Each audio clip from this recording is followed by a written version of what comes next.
Allez, bonjour à tous, j'espère que vous allez bien. Aujourd'hui, on va faire une update de marché au programme BTC avec une petite réaction vendeuse en fin de journée. On verra si on a des setups qui s'enclenchent. Ensuite, on parlera bien sûr d'Ether. On répondra à une question qui m'a été posée, comment tu places un stop loss après une réaction acheteuse. On parlera aussi de comment tu te hedges ou comment tu gères la relation entre l'euro et le dollar. Là, on a en ce moment une baisse du dollar, une valorisation de l'euro. Donc le fait qu'on soit en dollars, qu'on investit en crypto, comment gérer ce genre de situation. Et ensuite, j'ai noté Pendle, AKT, ENA et Pengu. Donc on verra ici ces 4 cryptos. Bon, sur le BTC, on a fait ici notre clôture weekly la plus haute de l'histoire. On a clôturé ici au niveau des 119 000 dollars. Donc voilà, une très bonne clôture weekly, d'accord, donc qui nous break clairement la TH avec une très bonne impulsion. Ici en weekly, ça nous donne une invalidation où techniquement, on ne veut absolument pas repasser en dessous des 107 500 dollars. Voilà, c'est le niveau, il est clé. Ici, on ne veut absolument pas avoir une réintégration en dessous de ce niveau-là. Pourquoi? Parce que ça voudrait dire, de 1, on passe sous la bougie impulsive qui nous a fait un nouvel ATH, et surtout, on aurait une réintégration de ce précédent range, avec ici quand même une clôture assez moche, et surtout, on engloberait la précédente bougie. Donc ça serait clairement un signal pas terrible, similaire un peu, vous voyez, à ce genre de bougie. Hop, celle-ci, où là on a déjà un break qui est timide, pas un break comme on a actuellement, et surtout là on a une bougie qui englobe la précédente, on a un ravalement baissier. En général, c'est un signal qu'on ne veut absolument pas voir. Donc voilà, globalement, ça nous permet, ce break, d'avoir une invalidation qui est claire, une invalidation sur du long terme, le niveau des 108 000, 108, 109 000 dollars ici en clôture weekly. Maintenant, quand je reviens ici sur du daily, on continue d'être dans une dynamique haussière avec une première réaction vendeuse ici. On le voit ici avec cette mèche qui représente largement plus de 50% de la bougie. On a une mèche haute, ce qui nous témoigne pas spécialement d'un retournement, mais potentiellement d'un premier signal vendeur. Une mèche qui nous indique que, ok, on a trouvé ici vendeur. C'est sûrement des prises de profit de longue, parce que je vous rappelle, quand vous êtes acheteur, qu'est-ce que vous êtes? Vous êtes un futur vendeur, et automatiquement, il peut y avoir ici des premiers prises de profit qui vont se réaliser. Et en plus, on ne s'est pas arrêté n'importe où, c'est un niveau que je parle depuis un moment. Si je trace ici mon Fibo, hop, je prends le sommet le plus haut, ici le point le plus bas, je mets mes extensions, et on s'est arrêté au niveau des 100% d'extension. Les 100% d'extension de ce mouvement-là. Et typiquement, moi, quand je cherche à prendre des profits sur des gros niveaux comme ça, avec de grosses amplitudes, où ici on est sur du weekly, donc c'est des mouvements qui vont se faire sur plusieurs mois, plusieurs années, on voit bien qu'on s'est arrêté à deux endroits, les 110 bits, et ici les 100%, d'extension. C'est pas pour ça qu'on va top de marché ici, c'est pas pour ça qu'on va s'arrêter, mais en tout cas, on est, oui, dans des très bons niveaux pour prendre des profits. Les chiffrons psychologiques, couplés avec des extensions de Fibo, c'est toujours des niveaux intéressants. Maintenant, on ne crie pas au bear market, ça y est, il y en a beaucoup qui peuvent, comme je dis, quand on est comme ça dans ce genre de phase à forte volatilité, les émotions, ils sont décuplés, parce que ça va très vite. On voit qu'on a ici une baisse, certains ils vont voir un moins combien? Ici, on a un moins 3% en seulement quelques heures. Certains vont dire ça. Non, on met des moyennes mobiles. Les moyennes mobiles nous permettent d'avoir un point de repère, comme ce qu'on avait vu ici, où je vous avais dit c'est une très bonne zone pour chercher des longues. Pourquoi? Parce qu'on était au niveau de notre précédent niveau de support. On avait une réaction, on était sur un bad range en confluence avec ce tunnel 15 minutes. C'était une très bonne zone de localisation. Ici, on se retrouve dans une très bonne zone également de localisation, où on est au niveau du tunnel 15 minutes. On voit qu'on a un point pivot daily qui est à ce niveau-là. On voit d'ailleurs qu'on a parfaitement marqué un top sur le point pivot weekly. C'est également ce que je vous disais hier. Je vous disais, surveiller au moment de la clôture weekly les nouveaux points pivot weekly qui vont avoir lieu. Et c'est toujours des niveaux très intéressants. C'est-à-dire que là, voilà, on voit réaction vendeuse pile poil dessus. C'est ici au dollar près, limite. Voilà, on touche, on repart à la baisse directe. Et si on a un retracement un peu plus profond, ici, le niveau des 115, ça peut être une bonne zone. Si là déjà, on est dans une bonne zone pour chercher des longs sur du scalp, sur de l'intraday, parce que la zone, elle est intéressante, on a un bon retracement et on reste dans un flux haussier. Donc voilà, là, c'est que ça soit maintenant, dans les prochaines minutes, prochaines heures, si on a des signaux qui vont en faveur, c'est-à-dire une réaction acheteuse, une pattern ou autre, la zone, elle est bonne. Si ça ne tient pas, la zone idéale, elle est ensuite ici, vers les 115, 116 000 dollars. On vient racler les stops ici, sous ce bad range, et on a de l'absorption sur un point pivot weekly, tunnel 1 heure. Ça peut être une très bonne zone. Donc les deux zones, ils sont là. Là, on se trouve actuellement et le tunnel 1 heure. Et si vraiment on ne tient pas ces niveaux et on a un retracement encore plus important, bah, la zone idéale ici, c'est les 112 300 au niveau de ce point pivot Monthly et ce tunnel H4 qui fera office de support. Voilà. Et pour le moment, tant qu'on reste dans cette impulsion haussière, sur du long terme, pour les investisseurs, on prend des profits sur la montée, qu'on passe comme ça assez rapidement de 100 000 dollars à 120 000 dollars en seulement 3 4 semaines, c'est une très bonne perf, hein. On est ici sur une hausse de 22%. On n'est pas sur un shitcoin, on n'est pas sur une altcoin, on est sur le Bitcoin. Donc automatiquement, oui, le BTC ne peut pas faire un x3 en quelques jours. Ce n'est plus possible avec son market cap qu'il a maintenant. Mais un plus 20% en aussi peu de temps, c'est une très bonne performance. Donc n'hésitez pas à prendre des profits. En tout cas, là, je parle pour les investisseurs long terme. Et ceux qui font du court terme, ne cherchez pas à short ce genre de tendance. Par contre, vous mettez des moyennes mobiles, vous cherchez ici des points de repère, et lorsqu'on a des pullbacks, eh ben, on accompagne la tendance. Alors je vais répondre à la question qui m'a été posée d'ailleurs, on m'a dit oui Nico, quand tu as une réaction acheteuse, où est-ce que tu mets ton stop loss? Comment ça fonctionne? Où est-ce que tu invalides? Voilà, quelle est ta manière de faire? Donc, comme je vous le dis, hein, à chaque fois, vous déterminez une zone de localisation. Ici, le tunnel 1 heure, par exemple, un point pivot daily, un niveau de support, une trendline, ça c'est propre à chacun. On a tous comme ça. Nos niveaux, c'est le plus important, c'est de quadriller votre charte, savoir là où vous voulez intervenir. Quand ensuite vous avez déterminé vos niveaux, par exemple, on va avoir un niveau là, on va avoir un deuxième niveau là, ce que vous attendez, c'est une réaction acheteuse, ok? Ou une réaction vendeuse, bien sûr, si vous êtes sur résistance. Là, en l'occurrence, on est sur une réaction acheteuse. Lorsqu'on arrive ici sur notre niveau de localisation et qu'on a notre réaction acheteuse, comme je dis, la réaction acheteuse, ça peut être différentes choses. Ça peut être, comme on a ici, une pattern en W, type structure de retournement. Ça peut être un ravalement haussier. Ça peut être une mèche basse ou une mèche haute, comme on a actuellement en daily que je vous ai montré. À partir du moment où j'ai ce type de réaction, ce que je veux, moi, quand je mets un stop loss, je mets mon stop loss sous la réaction acheteuse. Pourquoi? Bah, c'est comme à ce niveau-là où on a break en daily.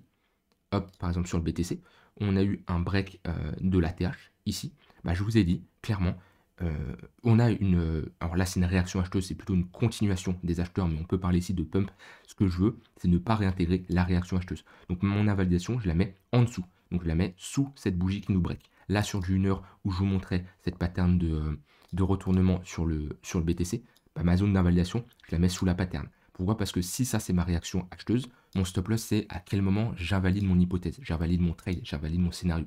Bah, mon scénario il s'invalide quand on perd la réaction acheteuse. Si on perd cette réaction acheteuse, bah, on n'est plus dans le sens de notre scénario, donc on invalide. Donc quand vous avez un ravalement haussier, quand vous avez une pattern de retournement, une épaule tête épaule, un signal acheteur, bah, votre invalidation elle est sous le signal acheteur. Alors vous n'êtes pas obligé d'être au dollar près, mais globalement elle est sous ce niveau-là. Maintenant, la question c'est est-ce que vous comptez les mèches ou pas? Moi sur du court terme, 5-15 minutes, je vais avoir un stop loss assez agressif ici. Parce que voilà, j'utilise des effets de levier, il faut protéger son capital et ça peut aller très vite. Par contre, quand on est ici en daily ou weekly, je vais attendre des clôtures. Pourquoi? Parce que je suis sur du spot, c'est différent, ok, on a le temps avant de prendre une décision et c'est totalement différent de quelqu'un qui fait du scalping. Donc par exemple, ici en daily weekly, si je prends cette invalidation qui est mon stop loss à ce niveau-là, et ben je vais attendre une clôture en dessous de ce niveau-là, d'accord? Quitte à, bien sûr, sortir légèrement plus bas. Mais globalement, moi, mes stop loss sont au-dessus ou en dessous des réactions acheteuses et des réactions vendeuses. Au niveau ici d'Ether. Ether, c'est toujours pas mal tant qu'il reste au-dessus de ces 2800 dollars. On voit qu'on a quand même du mal à pousser. On rentre dans une phase de latéralisation. Ici, si je mets hop, on va mettre le MACD. On voit que voilà, pour le moment, rien de grave. Si je regarde sur les unités de temps inférieures, on n'a même pas une petite perte du momentum, même en daily, on reste sur un flux haussier sur du 4 heures. On n'a pas spécialement de divergence baissière. Donc pour moi, rien d'alarmant pour le moment, même si je mets ici des moyennes mobiles, ben, on est dans le tunnel 15 minutes. Similaire à ici, ici et ici, on est dans une bonne zone pour chercher des longues. Maintenant, c'est pas pour ça que le tunnel 15 minutes va tenir à chaque fois. C'est sûr, au bout d'un moment, il va break. Mais en général, ceux qui ne prennent pas de longue ici, ils attendent.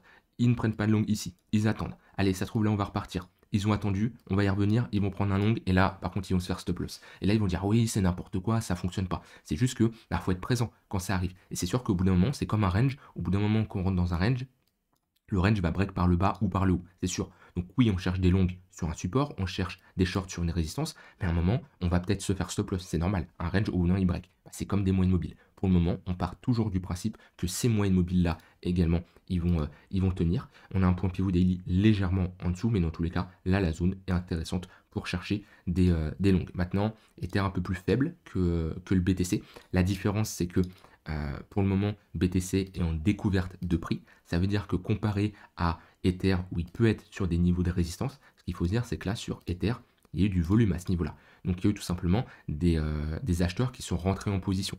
Quand on revient chercher leur prix d'achat, ces acheteurs-là peuvent sortir un break-even et peuvent short. Ils peuvent vendre. Alors, c'est des acheteurs, donc c'est des futurs vendeurs, ils peuvent clôturer leur position, même à break-even ou en perte. Et automatiquement, quand on vient chercher ces niveaux de résistance, eh ben, on peut avoir des acheteurs qui sortent parce qu'ils sont en perte, c'est trop dur à tenir, et ils décident de sortir. Donc c'est pour ça c'est plus simple à évoluer sur BTC parce qu'on est en découverte de prix, donc on n'a pas d'acheteurs qui sont bloqués, que sur Ether, on est rapidement sur résistance. Maintenant sur Ether, on a cassé les 2008, on a une résistance intermédiaire au niveau des 3000. Pourquoi? Parce que ici on a, hop, d'un point de vue retracement de Fibo, les 0,118, on voit qu'on pour le moment on consolide dessus, on a le chiffron psychologique des 3000 $, d'un point de vue action du prix, c'est quand même une petite résistance, on le voit bien à ce niveau-là, bon, petite résistance quand même d'un point de vue action du prix, donc c'est pas une aussi grosse résistance qu'on a connue avant, qu'on a réussi à réintégrer, mais si on commence à passer les 3000 $, on aurait de grandes chances ensuite d'aller chercher les 4000. Déjà depuis cette réintégration, pour moi c'est l'objectif, 4000 $, maintenant avec une petite résistance intermédiaire ici au niveau des 3000. Mais sinon le fonctionnement est exactement pareil. Sur du court terme, on cherche des longues dans le sens de la tendance. Voilà pour BTC et Ether. Alors on m'a posé une question, on m'a dit oui Nico, quand on investit sur les cryptos, on est en dollars. On est en dollars et automatiquement, ça c'est vrai que vous devez le prendre en compte, c'est que quand vous transférez vos euros en dollars, en USDT du coup, automatiquement, il y a la parité euro-dollar qu'il faut prendre en compte. C'est-à-dire que si au moment où on était à 1 sur la parité euro-dollar et que vous avez transformé vos euros en dollars, quand on est maintenant à 1,16, si vous refaites le transfert dans l'autre sens, automatiquement vous allez perdre. Vous perdez en pouvoir d'achat, vous perdez normal parce que le dollar se fait surperformer face à l'euro. On m'a posé une question, on m'a dit oui Nico, comment tu gères ces phases-là? Alors moi, je ne suis pas la personne la plus impactée parce que j'avais quand même transféré pas mal d'euros en dollars quand on était au niveau des 1,19, 1,20 dans cette zone-là. Okay, donc je suis un peu moins impacté. Maintenant, comment on gère ce genre de phase? Déjà, c'est de prendre en compte la charte euro-dollar, d'accord? Comme une charte sur les cryptos, on a des niveaux de support, des niveaux de résistance. Quand on est comme ça sur des excès baissiers, c'est pas là où on va commencer spécialement à se positionner. Quand on a des rebonds, des patterns de retournement, ça fonctionne de la même manière. Ça, c'est un fait. Maintenant, vous pouvez partir du principe que si vous avez du dollar dans vos investissements, vous avez de l'euro sûrement dans votre vie de tous les jours si vous êtes en Europe. Voilà, c'est d'avoir une balance pour ne pas être trop impacté non plus pour les personnes qui sont 100% en dollars. C'est sûr que si vous êtes 100% dollars et vous vivez en France, oui, vous êtes fortement impacté. Maintenant, si vous êtes 100% dollars et vous vivez, je sais pas moi, en Amérique, ça va rien changer pour vous parce que à moins que vous venez en France ou dans un pays en Europe. Maintenant, pour moi, ici, l'idéal, c'est d'avoir une bonne balance entre les deux, pas être non plus 100% dollars ou 100% euros. Maintenant, c'est sûr que si vous avez l'entièreté, vous êtes positionné 100% sur du dollar, en plus qu'on était sur une parité à 1, oui, vous allez être fortement impacté, parce que là, on a quand même une bonne différence. Donc ça se traite, c'est une charte qui se traite comme les cryptos, c'est se positionner, transférer ses euros en dollars au bon moment. Maintenant, voilà, si votre crypto fait un x10 et là il y a une différence de 15%, c'est pas ça qui va vous impacter le plus, mais c'est quelque chose à prendre en compte quand même parce que ça a un impact, en tout cas surtout qu'on a comme ça une forte volatilité et qu'on passe de 1 dollar à 1,16 $. Maintenant, le meilleur conseil, c'est une charte qui se trade et qui s'utilise comme une crypto, c'est-à-dire qu'on va arriver sur des résistances et on peut du coup switch une partie de ces euros en dollars et qu'on arrive sur support, on peut switch une partie de ces dollars en euros. Voilà, il y a plusieurs manières comme ça de fonctionner. Mais ça, comme je dis, oui, c'est quelque chose que vous devez prendre en compte parce que ça peut vous impacter dans vos performances. Alors, au niveau des altcoins que vous m'avez demandé d'analyser, j'ai noté Pendle.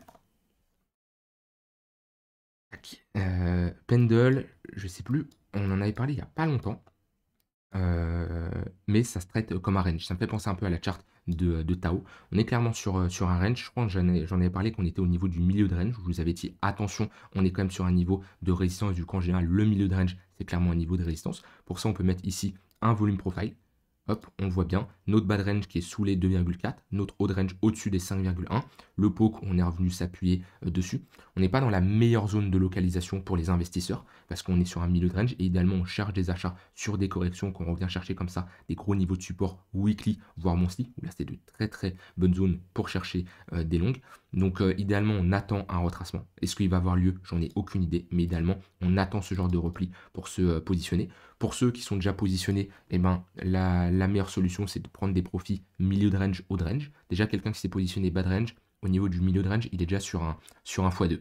Et sur le haut de range, ici, c'est les 6 dollars, il est déjà sur un x3. Donc déjà, c'est très intéressant pour faire des TP1. Et il y en a qui me posaient des questions d'ailleurs. Est-ce que Nico, après un plus 50%, un x2, c'est intéressant de faire un TP1? Bien sûr, sécurisez vos profits à minima, parce que le marché peut rapidement se retourner. On le voit bien ici, sur Pendle en l'occurrence, en 3 semaines, ici on fait un 182%, et là en seulement quelques temps, on prend un moins 70%. Donc ça peut aller très vite. Si par contre on fait un nouvel ATH et qu'on sort de cette phase de latéralisation par le haut, idéalement on ne veut absolument pas la réintégrer, sinon c'est un signal de vente. Si on commence à faire ici prise de liquidité, réintégration, c'est pour tourner chercher l'extrémité opposée. Si par contre ça tient, les prochains objectifs, ça sera les 11 dollars et les 13 dollars. Et sinon, si on regarde un peu sur du court terme, qu'est-ce que ça donne? Moi j'aime bien, pareil, mettre des moyennes mobiles et voir ce que ça donne. On a ici un 15 minutes au-dessus du 1 heure, à 1 heure au-dessus du 4 heures. C'est plutôt pas mal. On a des altcoins qui ont quand même un momentum un peu plus important. On le voit ici avec un 15 minutes qui sera plus fort. On voit qu'on a bien retracé quand même à ce moment-là sur Pendle. Ça peut se trader dans de la continuation de tendance depuis qu'on a break cette phase de latéralisation. Mais je trouve qu'il y a des altcoins avec un flux plus important qui sont plus intéressants. Ensuite, hop, on m'a demandé une analyse de AKT. Tac, AKT, moi je me rappelle, j'étais sorti. J'étais sorti quand on avait eu ici cette réintégration, parce que j'avais des signaux qui étaient pas terribles. Maintenant, c'est une crypto qui a fortement retracé, qui est revenu chercher des niveaux quand même assez bas, qui retourne chercher une très bonne zone de localisation. Et c'est ce que je vous disais sur ce genre de crypto, faut pas trop se précipiter. À partir du moment où on a ici des retracements de moins 90%, c'est tout à fait normal. Quand on regarde la volatilité, hein, voilà ce qu'on a fait en seulement quelques mois. Donc c'est tout à fait normal d'avoir ce genre de retracement. Maintenant, pareil, un investisseur professionnel, il prend son Fibo, point le plus bas, point le plus haut, il trace ses niveaux et idéalement sur des altcoins à faible capitalisation, les 0,186, c'est toujours une pépite. Et on le voit à ce niveau-là encore ce niveau-là qui fait ses preuves et on le voit bien. Pile poil, on revient chercher ce niveau-là, magnifique réaction acheteuse.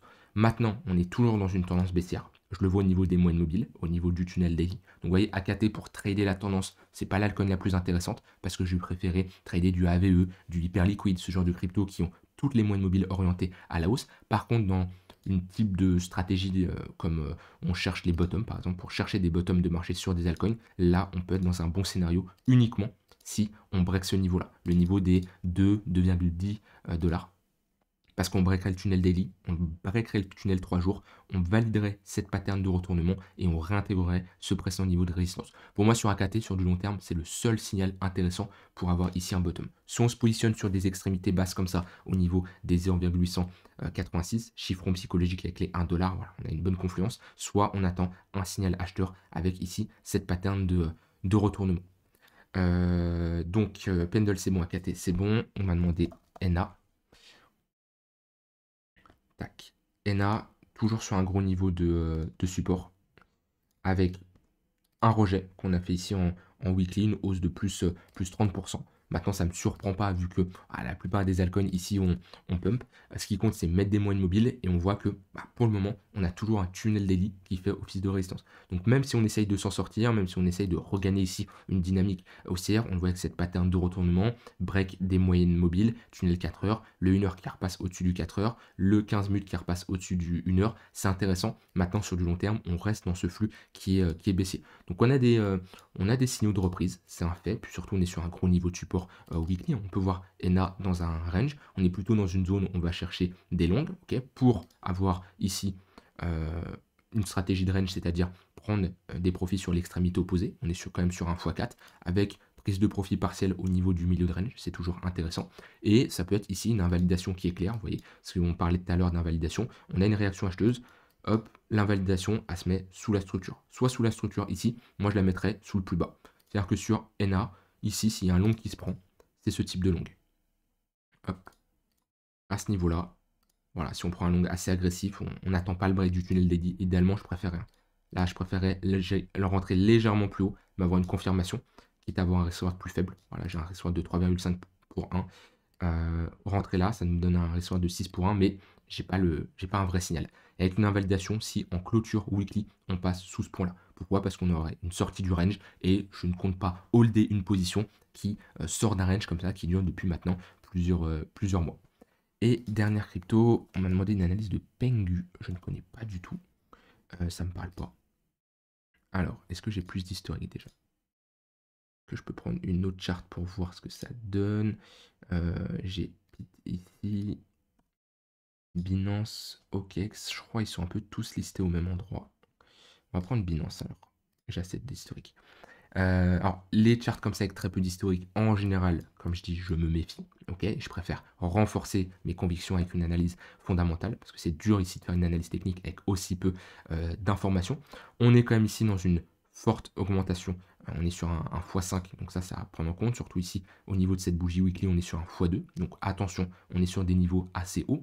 On a validé une pattern ici assez bullish. On voit qu'on a une pattern de retournement avec ce signal haussier, cette structure en W. Donc pour le moment, PNGU est dans une très bonne dynamique haussière. C'est un fait. Je mets des moyennes mobiles. Voilà, c'est très intéressant de trader ce genre de crypto, même sur l'intraday. On le voit bien, le tunnel 15 minutes qui fait office de support. À chaque fois qu'on pull back et qu'on revient chercher le tunnel 15 minutes, voilà, on voit que c'est très intéressant. Longue, tout le long, là sur l'intraday. On le perd, très bien. On perd ce niveau-là. Le prochain niveau à surveiller, le tunnel 1 heure. C'est classique, hein, on fonctionne étape par étape. Le 15 minutes, ensuite le 1 heure, ensuite le 4 heures. C'est pareil ici. Hein. Si vous cherchez des points de repère, le 15 minutes. Si on le perd, prochaine zone à surveiller, le tunnel 1 heure. C'est pas pour ça qu'il faut short pour aller chercher le tunnel 1 heure, mais c'est par contre un point de repère à surveiller pour chercher des longues. Donc ça, c'est pour ceux qui veulent faire du court terme. La mécanique est exactement la même que ce que je vous ai montré sur les altcoins. Maintenant, sur du long terme, voilà, on est plutôt dans un momentum haussier, mais c'est compliqué de rentrer après une telle performance. Donc, soit on attend des replis sur des moyennes mobiles et on est un peu agressif, soit on attend un retracement. Idéalement, 0,118, un pullback sur la ligne de coup. Voilà, on ne peut pas anticiper ce que va faire le marché, mais si on revient chercher la ligne de coup, alors certains vont être dans ce raisonnement, oui, ça voudrait dire qu'il faudrait faire un moins 40%, c'est impossible. Avec le marché, rien n'est impossible. On a vu ici qu'on a fait un moins 90% en quelques semaines. Ça se fait ici dans la même année, hein, c'est en 3-4 mois. Qu'est-ce qui nous empêche de faire un moins 40%? Je ne dis pas qu'il va avoir lieu, ok, je dis juste que si on doit chercher une entrée, c'est globalement dans cette zone-là. Voilà, de mon côté, j'ai dit tout ce que j'avais envie de dire, rien d'autre à ajouter. Je vous ferai une update, bien sûr, demain. Dites-moi ce que vous en pensez, vous, du marché. Dites-moi surtout les altcoins que vous voulez que j'analyse dans les prochaines vidéos. Je vous souhaite une très bonne soirée et je vous dis à demain pour une prochaine vidéo. Bye bye.